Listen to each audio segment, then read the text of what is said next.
Meanwhile, we start this half hour with an eye to international matters, a CBS exclusive interview with Poland's Deputy Prime Minister and Foreign Minister Radosław Sikorski, sounding the alarm, saying that Russia poses an existential threat. So let's talk about those findings in that exclusive interview with CBS News intelligence and national security reporter Olivia Gazis.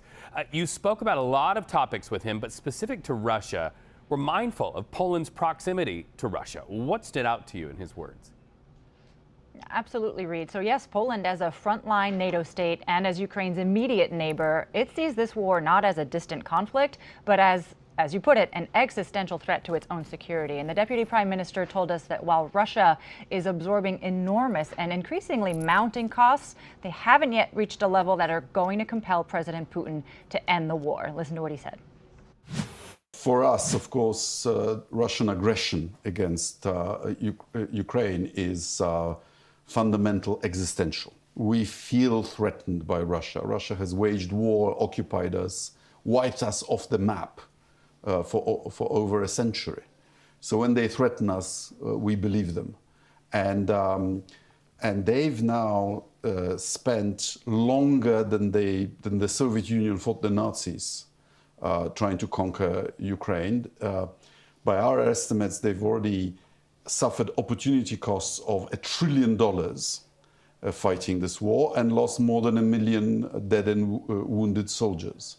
And still, we wish US negotiators success in establishing a fair peace. But President Putin seems to be demanding even territories that he can't conquer. And in Europe, we think that the time of European colonialism should be over. You mentioned the costs that Russia has mounted to date. President Trump made a personal appeal to President Putin to stop bombarding cities like Kyiv, neighboring towns. Russia hasn't done so. They've continued those bombardments. What does that do to the perception of leverage that the American president has over the Russian president? Well, and not only that, these are war crimes. To deliberately target civilian infrastructure is a war crime. Vladimir Putin is already an indicted war criminal for his stealing and Russifying Ukrainian children.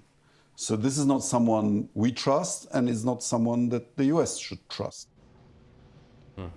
And so Sikorski was speaking with us as these trilateral peace talks in Abu Dhabi entered their second day, as Russian strikes on civilian targets in Ukraine have continued despite those U.S. appeals for a halt during this period of extreme cold. He elaborated on that conflict when we asked him further. Listen.